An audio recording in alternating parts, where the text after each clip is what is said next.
Hello, welcome back, and thank you for joining me. Let's get right to it today, shall we? We're talking about the all, truth, reality, God, and just that. Nothing else. There is nothing else, so this is what we'll talk about. Yeah, isn't that exciting? We'll get right down to it. And in fact, truth is so simple that we could simply say, God is, and leave it at that. That could be the end of our discussion today. And then we would be invited to go forth and contemplate that. They're just two words, and they're each one syllable. It's about as simple as it can get in the convention of language. Truth is beyond language. It's beyond all of our conceptions here from the world, where we view ourselves as individual self-sustaining survival units.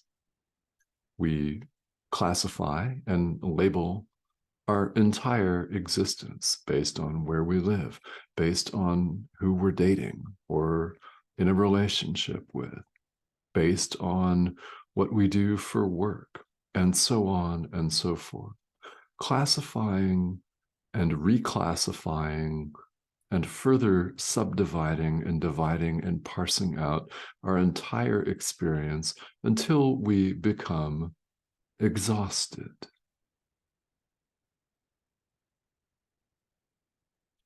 Truth, meanwhile, is true. Truth is true only. Only truth is true. It hasn't gone anywhere. Only God is. Think about that. Only God is. Nothing else is real. God is the all, capital A. In the most literal sense, literally, truth is simple. Only God is. You've never left your home in God, neither have I, nor has your worst political enemy. Why? There is only perfect oneness. That is all there is. Who are you? What are you? And where are you? It's a very simple idea. We're the ones that introduce all of the complications here in the world where we think we're separate. We actually think that we can be separate from God and go off and have our own little party with our own fancy cocktails and hors d'oeuvres and our own cool tunes and just hide. We think we can be separate from our source, but it is impossible. It's impossible. So rather than resist that idea, let's be glad that that is so. Let's be very, very joyful and happy that it is the case that we actually cannot go off and have our own little party in Egoville, where what we do is we just attack each other anyway. It's not a happy party. It's all about defining and defending personal territory. That's what separation is all about. It's, okay, I'm this thing, this 80% water thing that I'm going to call a body, and then we're going to collectively call it Homo sapiens sapiens, human beings. It's a label that we pin on this because there's other things like this that are running around, but they're out to get me. Oh, yeah. Yeah, when we identify as an individual, we're instantly competing for what we deem to be scarce resources. We see lack everywhere, and we try to supply this lack with stuff, with illusory concepts like power, political power, illusory concepts like social status and prestige. What does that even mean? I mean, have you ever stopped to think about what all of this made up stuff even means? It's all made up. We made it up in our confusion. So if you're sick of being confused, and I know you are because you're watching this, you're studying A Course in Miracles. And if you're not, I think you're about to. At least you're considering it, because that's what all of this video is about. It's what every single one of these videos is about. The spiritual self-study curriculum, A Course in Miracles. So if you're just tuning in, welcome. It's good to cut right to the chase here, because in the world we complicate things. So reality, truth, is very simple. We have only to acknowledge it, to open ourselves to it and allow it to be just as it is, because you've never left your source. Ideas leave not their source. You are more than welcome to repeat that idea over and over and over again until it really dawns on you, and the power and the beauty of this idea and the sheer simplicity and the truth of it dawns on you. Yes, my hope is that that day comes for you right away. Hopefully today, but if not today, very soon. The ego thinks it can supplant God. It thinks that it has an alternative to the will of God, and it thinks it can take its place. It wants you to believe this, and in truth, the ego offers you nothing. Why? It is nothing. There is no ego. There is no individuality. There is only perfect oneness. Therefore, there is no separate sense of self. There is no I, me, and you. I'm not opposed to you because we're not separate. See where we're going with this. We're not opposed to God because we're not separate. We're not separate. Again, where are you? What are you? Who are you?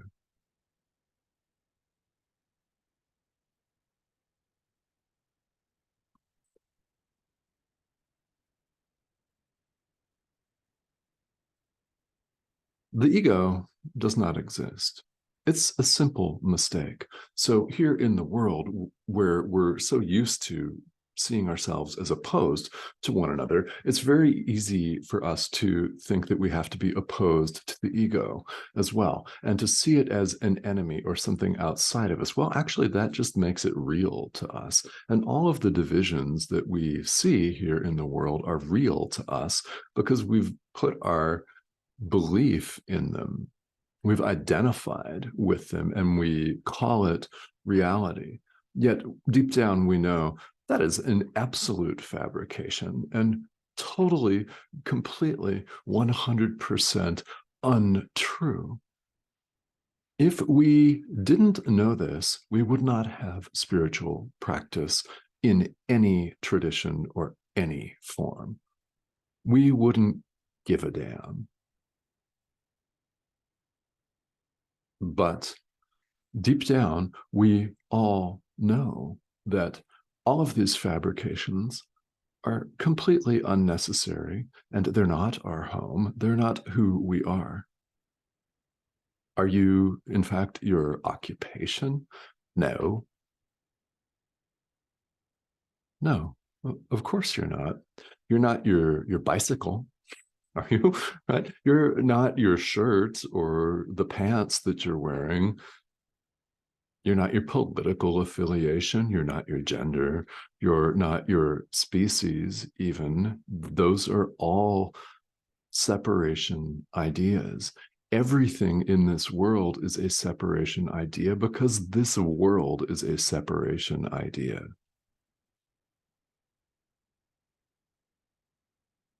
There is only perfect oneness, and deep down, we all know this. Now, you are more than welcome to think that I'm completely full of it. I don't care at all. That is perfectly natural on the path. It is. And if you're saying, yeah, I'm not really buying this, no problem. It's the ego that's afraid. Recognize that.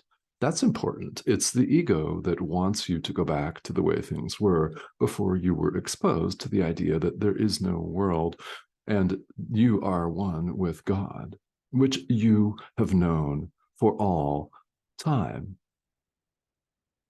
Or you wouldn't be interested in this right here, right now, today. There's something that has drawn you into this. Your inner teacher is speaking to you. Listen to it. What does your inner teacher say to you today? What you're looking at here on YouTube is a pixelated image on your screen. It's your inner teacher that's doing the talking to you, and it is your inner teacher that has led you to spirituality in the first place.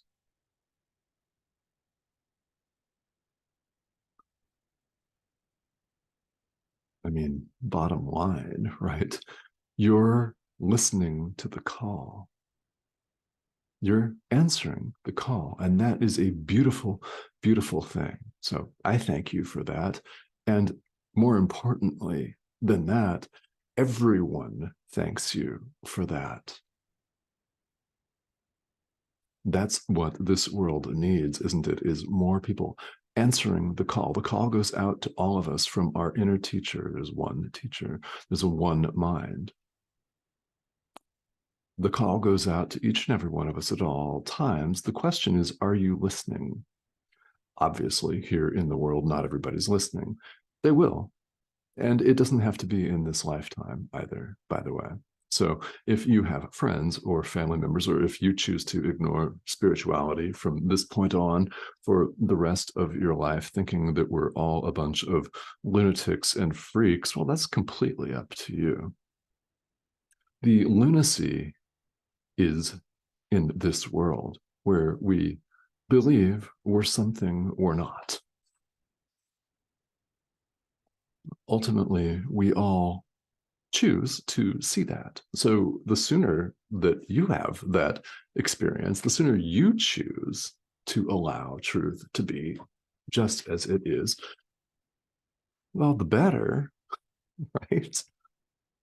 Because all of this delay, every time that we run off and we neglect who we really are and we see ourselves as separate and we judge and we blame others, we think that our brother is a complete moron and further draw a separation and all of that. Every time we do that, really, it's just a delay. It's a delay of waking up to who we really are. And who we really are has never gone anywhere. There's no separate place for it to go. The all is the all. God is. What's implicit in this statement is only God is. When the Course tells us truth is true, only truth is true. Very simple, yet we have this deep-seated resistance, don't we? You may be experiencing this right now, and if you're not, you will. I mean, wait 5 minutes, right? Because it's so common on the path. It's because we're learning to see things a different way. This course aims to have us turn our perception right side up. Now, typically in the world would say upside down or around, and yeah, you can say around 180 degrees different for sure, yes, but Our perception right now is upside down, so we're righting it. We're turning it right side up. That's what we're learning to do here. So along the way, there are going to be multiple opportunities to fall back into judgment and blame. I mean, the next time you pick up your cell phone and turn on your social media feed, someone's going to be dumping all of their baggage out there, blaming someone or saying something really mean and nasty because they can, and they've been given multiple forums to do it.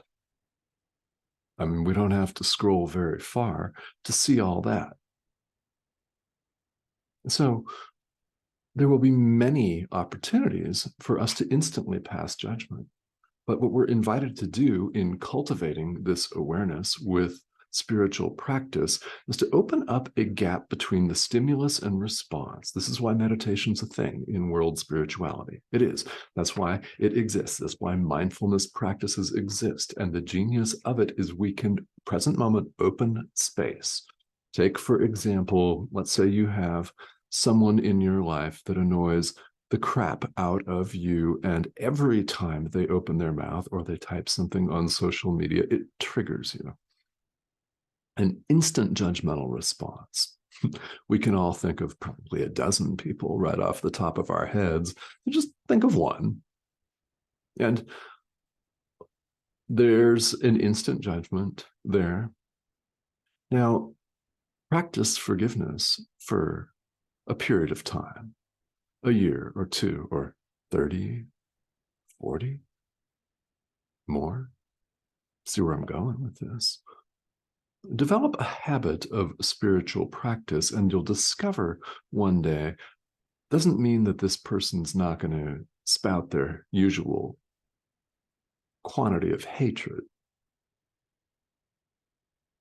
You can use another word, starts with an S, for quantity of hatred. Right? They may not necessarily change their behavior. What changes is you.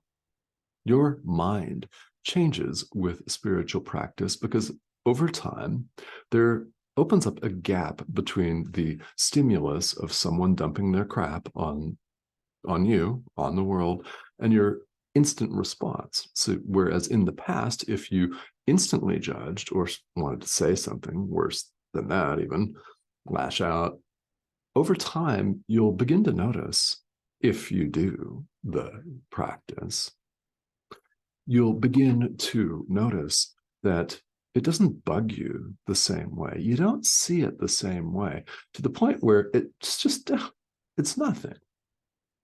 You've opened up a gap between stimulus and response. In this gap, you can fill it with the Holy Spirit.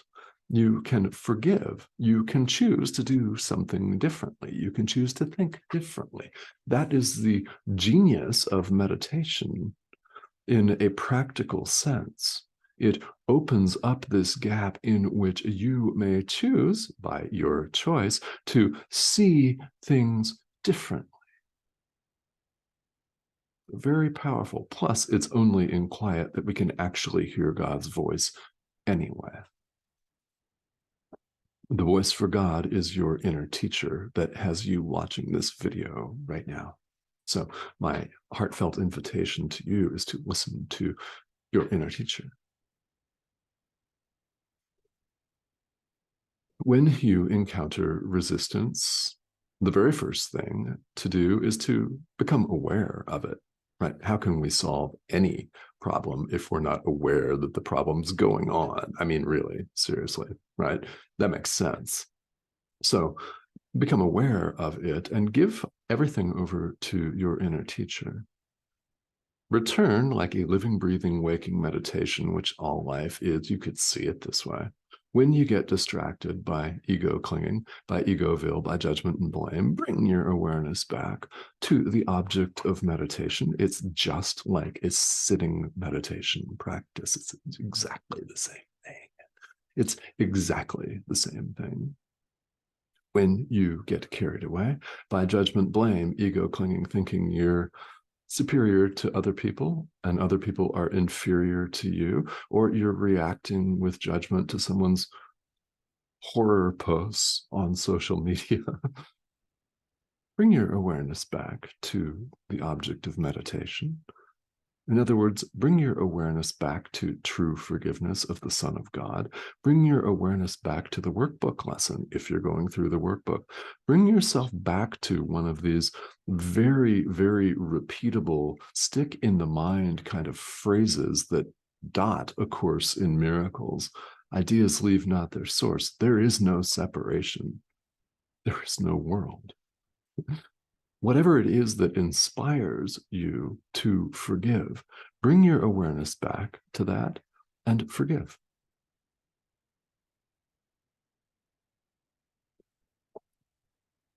Indeed, should you choose to see it this way, this can be very, very helpful as a practical matter to view all of life as a living, breathing, waking meditation. When you're carried away by judgment and ego clinging, bring your mind back to your inner teacher.